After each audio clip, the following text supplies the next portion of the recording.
자, 여러분 반갑습니다. 네, 저는 의사소통장애 상담 수업을 담당하는 언어치료학과의 변혜원입니다.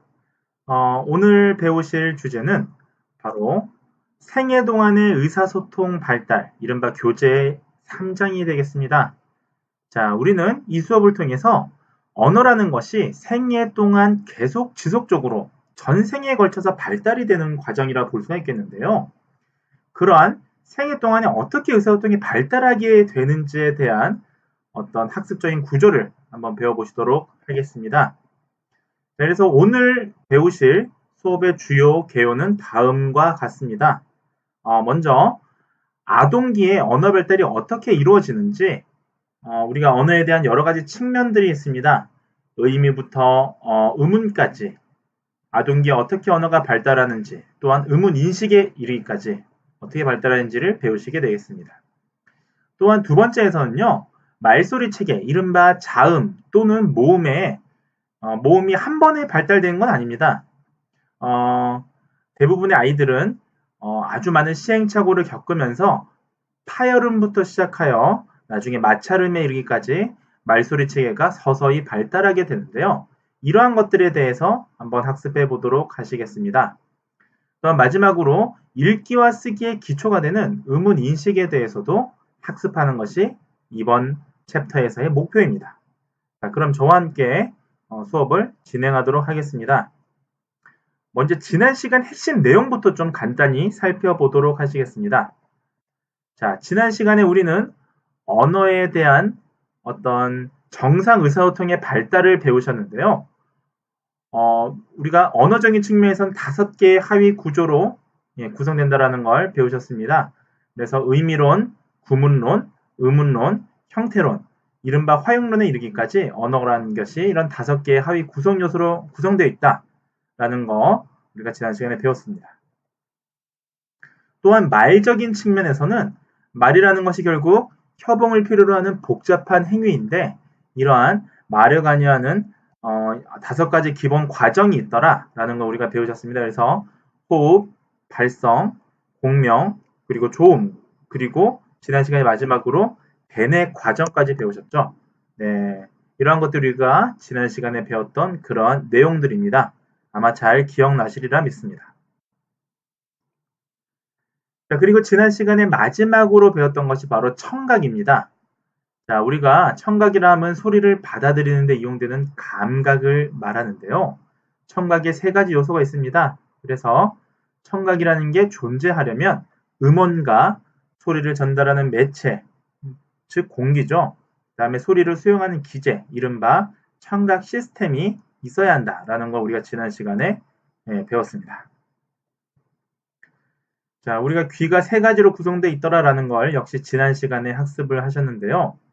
우리의 귀는 받꽉귀라고 하는 외위와 가운데 귀, 중위, 그리고 안쪽 귀, 내위로 구성이 되어 있습니다. 자, 그래서 바깥귀는 소리를 지금 모아준다라고 했고요. 네, 이렇게 내위는 어떻습니까? 중위는 소리를 전달해준다. 그리고 마지막 내위에 달팽이에 관한 새로운 소리를 해석을 해준다. 라고 우리가 지난 시간에 학습을 하셨습니다. 각각의 이러한 어떤 소리의 구성 전달 체계와 함께 해부학적인 이런 부분들에 대해서 잘 설명할 수 있어야 좋은 상담이 진행될 수 있다고 생각이 듭니다. 자, 그럼 본격적으로 오늘 수업, 생애 동안의 의사소통에 대해서 수업을 좀 진행하도록 하겠습니다. 자, 의사소통은 상당히 극적인 과정입니다.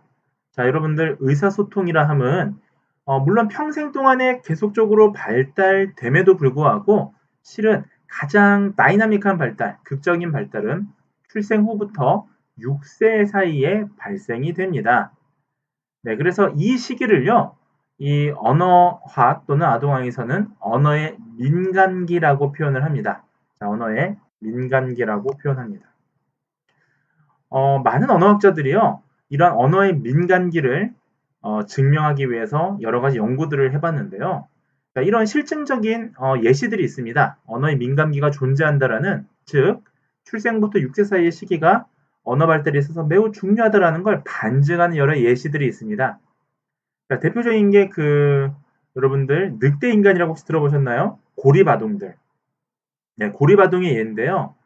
대표적인 게 인도의 카말라 아말라 자매였죠.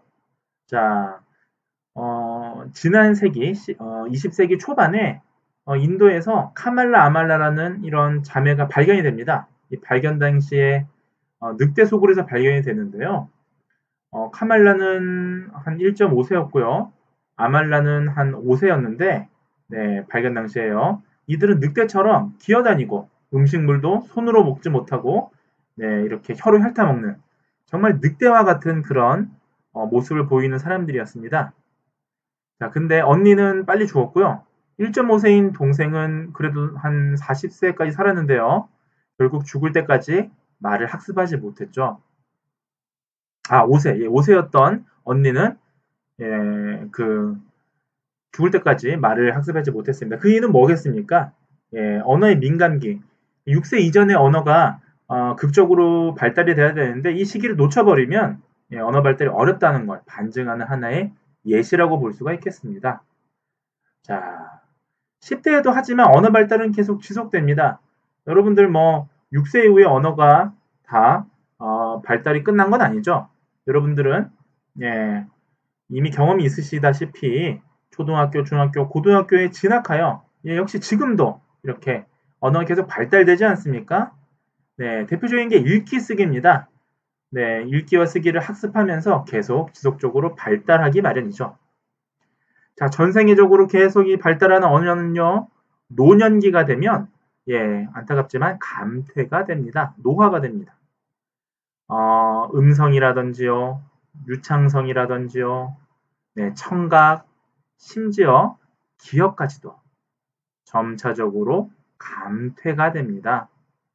네, 그러다 보니까 우리들은 노인 같은 경우에는 평가나 치료에서 예, 이러한 노화의 변화를 고려해야 됩니다.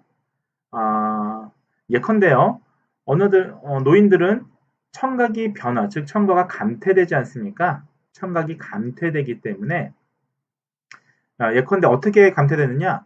고주파수의 청취력이 감퇴됩니다. 예, 또한 노인들은 낱말 찾기, 즉 단어 찾기라고 하죠. 다른 말로 네이밍, 이름대기라고 하는데요. 이러한 능력이 감퇴됩니다. 나이가 들면 여러분들 단어가 깜빡깜빡 잊기 마련이죠. 자, 이런 것들이 우리가 언어 장애에 해당되는지 아니면 자연스러운 노화에 해당되는지에 대한 사실 골든 스탠다드, 이른바 표준화된 규준이 없습니다.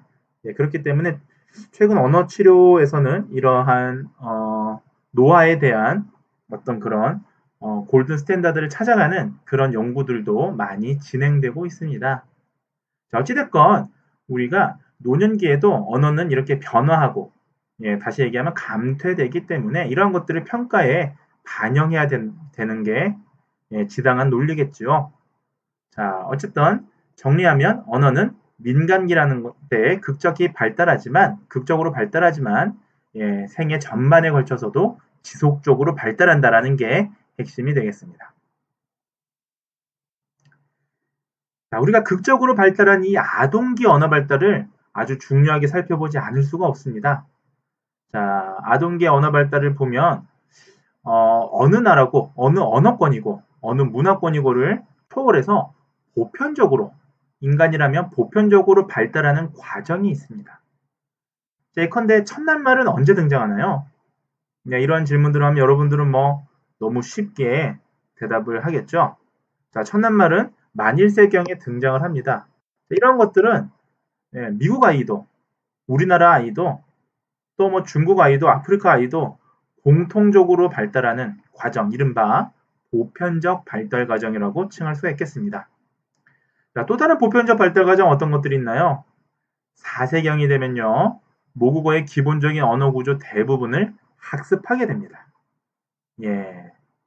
심지어 학령기가 되면요, 성인이 사용하는 대부분의 기본 문장 구조와 말소리까지 산출할 수 있게 되죠.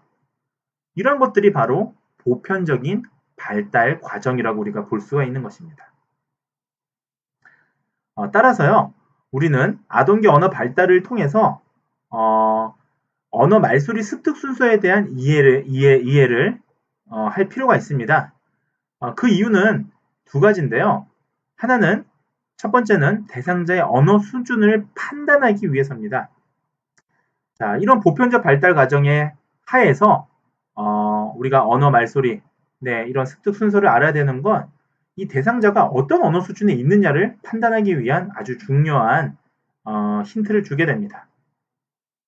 예컨대 만약에 이세경이 되면 예를 들면 대략 200개 정도의 어휘를 산출할 수 있어야 된다고 가정해 봅시다. 근데 이 아이가 지금 4세예요. 어떤 아이가 4세인데도 불구하고 언어 수준이 한 10개 정도밖에 산출하지 못한다고 가정해 볼게요. 어휘적으로요. 그럼 이 아이는 말소리 습득이 늦다라고 볼 수가 있겠죠. 자, 이러한 판단 기준을 마련해 주는 것은 이러한 말소리 습득 순서에 근거하기 때문이죠. 두 번째는 치료 목표 선정에서 정상 발달 순서를 고려해야 될 필요가 있기 때문입니다. 자, 여러분들, 치료 목표를 선정할 때 어떻게 하나요? 예를 들면 한낱말 수준인 아이에게 어느 날 갑자기 치료 수준에 대한 목표가 복문을 산출한다가 될 수 있을까요? 어렵습니다. 치료 목표 역시 정상 발달 순서를 고려하기 때문입니다. 예컨대 한낱말 수준의 아이라면 치료 목표는 낱말 조합하는, 두 개의 낱말을 조합하는 것이 되겠죠. 그리고 두 개의 낱말을 조합해서 산출하는 아이라면요, 세 낱말 이상을 조합해서 초기의 문장을 산출하는 것이 치료 목표가 될 것입니다. 즉 종합하면 결국 우리는 보편적 발달 과정 하에서 이런 언어나 말소리 습득 순서를 이해하는 것은 대상자의 언어 수준을 판단하고 글을 기반으로 치료 목표를 성정하기 위함입니다. 자, 따라서 우리가 상담을 하거나 할 때에는 이러한 것들을 반드시 우리가 알아서 대상자나 보호자들에게 이해를 시킬 필요가 있는 거죠. 자, 좋습니다. 자, 그러면 초기 의사소통 발달을 우리가 두 부분으로 구분해서 한번 살펴보시도록 하겠습니다. 자, 이 두 부분이 어떻게 구분되느냐? 자, 첫 번째는 의사소통의 기본 구성 요소가 발달하는 시기예요. 자, 아직 우리가 첫낱말이 등장하기 이전에도 우리는 의사소통이 발달을 합니다. 말은 우리가 언제 등장한다고요? 만일세경 등장하죠. 하지만 만일세가 되기 전에도 여러 가지 인지 능력이라든지 사회적 능력이라든지 의사소통 의도라든지 여러 가지 구강구조의 발달이라든지 이런 것들이 이루어져야 합니다. 자, 이런 것들이 동시에 발달하고 상호 영향을 미치게 되죠. 이러한 의사소통의 기본 구성 요소가 발달하지 않는다면, 문제가 생긴다면 언어가 늦춰질 가능성이 높습니다. 또한 초기 의사소통의 두 번째는 바로 구어 의사소통의 발달 시기입니다. 자, 이른바 이제 만일세가 되었습니다. 아이가 만일세가 되면 첫 낱말이라는 게 이른바 등장하게 되는데요. 자, 첫 낱말 등장 이후에는 거기서 그치는 것이 아니라 이후에 시간이 지나면 낱말을 조합한 사용하는 시기가 되고요. 기본 문법을 탐색하는 시기가 되고 이런 식으로 계속적으로 발달을 하게 되죠.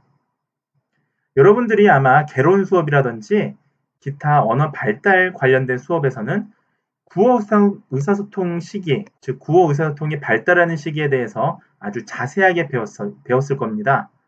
자, 그러나 이 교재에서는 보시면 의사소통의 기본 구성 요소를 발달하는 이 5가지 하위 영역이 발달하는 시기에 대해서도 아주 심도 있게 다루고 있습니다. 그래서 우리가 이러한 것들을 한번 살펴보실 필요가 있겠습니다. 자, 의사소통의 기본 구성 요소는 좀 여러분들이 교재를 한번 살펴보시기 바랍니다. 교재 내용을 좀 보시면 예를 들면 구강구조가 어떻게 발달하는지, 후두가 어떻게 내려오는지 이런 것들 생리적인 기초에 대해서 나와 있습니다. 자, 이런 것들 한번 보시기 바라고요. 나머지 언어 모델의 접근성이라든지 인지 능력, 의사소통 의도라든지 사회적 능력은 여러분들이 참고 문헌 교재에 63쪽부터 68쪽까지 다 나와 있으니까요. 각각 좀 여러분들이 좀 직접 확인하셔서 좀 정리하는 그런 게 필요할 것 같습니다. 자, 그 다음에 언어 기틀의 초기를 발달하는 시기가 있습니다. 자, 이른바 아직 구어가 물론 구어는 산출하죠. 만 12개월경에 첫 낱말을 산출합니다만 모든 단어를 구어로 산출할 수는 없습니다. 이 시기에는 제스처를 사용하는데요. 그래서 비구어기라고 합니다. 시기상으로 보면 생후 7개월부터 14개월경까지가 여기에 해당이 되는데 역시 교재 69페이지에 자세하게 나와 있습니다. 다음으로 한낱말기라는 시기가 있습니다. 이 시기를 지나면 9개월에서 18개월경 사이에 한낱말기, 단단어를 사용하는 시기가 오죠. 자, 그래서 교재 69페이지에 좀 나와 있으니까요. 역시 한번 좀 자세하게 읽어보시기 바라고요. 자, 이 시기가 지나면 아이들은 어떻습니까? 초기 다단어기가 나옵니다. 초기 다단어기. 이 시기는요, 낱말 조합기라고 부르기도 합니다. 아마 여러분들이 개론책을 보셨다면 개론책에는 또 다른 책에는 낱말 조합기라고 표현하는 경우들도 있을 겁니다. 자, 한 30개월까지인데요. 이 시기에는 아이들은 낱말을 붙여서 어떤 아주 문장이 아주 기초를 형성하는 그런 시기를 거치게 됩니다. 자, 이런 시기가 있더라라는 거 우리가 보시고 넘어가도록 하겠습니다. 자, 연령하고 평균 발화 길이 이런 것들이 상호 관련성이 있더라라는 것들이 이제 다수의 연구들에서 밝혀진 바 있습니다. 자, 초기 언어 발달에서는 어떻습니까? 생활 연령과 평균 발화 길이 간에 아주 관련성이 있죠. 예컨대 우리가 연령이 1세라면 보통 이제 평균 발화 길이 MLU라고 줄여서 얘기합니다. Mean Length of Utterance라는 말인데요. 이런 MLU 워드, 평균 단어 발화 길이가 한 1개 정도, 2세에는 한 2개 정도, 3세에는 한 3개 정도 된다는 말이 있죠. 이런 발달 단계로 미루어서 우리가 유추할 수가 있는 겁니다. 즉 다시 얘기하면 한 만 3세쯤 되면 평균 발화 길이가 한 3개 정도는 돼야 돼. 라는 게 우리가 유추할 수 있는 하나의 기준이 될 텐데요. 이것이 4세 이후에는 이런 관련성이 급속도로 감소하게 됩니다. 자, 그 얘기는 뭐냐? 4세 이후에는 더 이상 MLU라고 하는 Mean Length of Utterance, 이른바 평균 발화 길이만으로는 측정이 불가능하다는 거죠. 자, 예를 들면 이런 거예요. 4세 아동에게요. 만약에 4세 아동이 산출한 발화 중에서 나는 어제 밥하고 국하고 빵하고 물하고 콜라하고 햄버거하고 스테이크를 먹었다 라는 단어, 아니 문장, 이걸 만약에 MLU 워드로, 즉 평균 단어 발화 길이로 본다면 굉장히 많이 나올 겁니다. 이보다는 평균 발화 길이 단어 수준이 좀 짧지만 만약에 내가 어제 먹은 스테이크는 맛있었다 라는 문장은 훨씬 더 질적으로는 높은 문장이에요. 하지만 MLU 워드를 분석한다면 더 짧은 문장이죠. 하지만 질적으로는 우수합니다. 이런 것들을 우리는 복문이라고 합니다. 자, 결국 4세 이외에는 뭡니까? 양적인 분석보다 뭐가 중요하다? 질적인 분석이 중요한 거죠. 즉 복문을 사용하느냐 사용하지 않느냐, 또는 복문의 표지, 접속사라든지요, 연결 표지 같은 것들이 사용되느냐, 연결어미라든지 이런 것들이 사용되느냐, 이를 파악하는 게 더 중요하다는 거죠. 때로는 그래서 여러분들이 부모 상담을 할 때에도 우리 아이는 말이 절대 짧지 않아요 라고 얘기를 한다면 여러분들은 어머니에게 혹시 그럼 이런 복문이 뭔지를 이렇게 간단히 설명을 해주고요, 이러한 것들의 형태를 사용하는지를 파악할 필요가 있습니다. 또 어머니에게 이런 양적인 것보다 질적인 것의 발달이 중요하다, 이 4세 이후에는 그런 시기가 복문의 발달 시기가 중요하다라는 걸 언급해 줄 필요가 있는 거죠. 이러한 것들이 상담의 목적이 되는 겁니다. 자, 말소리 체계는 또 어떻게 발달할까요? 자, 말소리, 이른바 자음 모음은 발달하는 일정의 보편적 과정이 있습니다. 올러라는 사람이요, 2000년도에 낱말 사용 이전에 영유아 말소리의 산출 단계가 있더라라는 걸 발견하게 됩니다. 자, 우리가 낱말 이전에 아이가 어느 날 태어나서 어느 날 갑자기 낱말을 아빠, 엄마 사용하지는 않아요. 이전에 낱말 사용 이전에 수많은 무언가 전 단계에서 뭔가를 사용하는 게 있습니다. 이것이 우리가 여러분들이 잘 아시는 매블링, 이른바 옹알이가 되겠습니다. 자, 그런데요. 옹알이에서도 이걸 음절성 발성이라고 하죠. 옹알이도 역시 이 종류가 있습니다. 반복적 음절성 발성이 있고요. 비반복적 음절성 발성이 있습니다. 자, 여러분들은 이 중에서 어떤 게 더 초기의 음절성 발성, 즉 초기 옹알이가 될까요? 네, 반복적 음절성 발성이 초기예요. 이게 더 어리고요. 비반복적 음절성 발성이 조금 더 후기의 배블링, 옹알이라고 보시면 되겠습니다. 자, 그럼 반복적 음절성 발성이 무엇이냐? 자, 초기 단계 음절성 발성인데요. 동일 음절의 반복으로 구성되어 있는 거 우리는 반복적 음절성 발성이라고 합니다. 자, 이것이 우리나라 아이든 아니면 미국 아이든 또는 뭐 중국 아이든 보편적으로 반복적 음절성 발성이 먼저 등장한다는 거죠. 자, 예를 들면 이런 겁니다. 동일 음절. 마마마마마마, 다다다다다다. 자, 이런 것들은 동일한 음절의 반복으로 구성이 되어 있죠. 자, 이러한 것들을 반복적 음절성 발성이라고 합니다. 자, 그 다음에 조금 나이가 좀 더 듭니다, 아이가.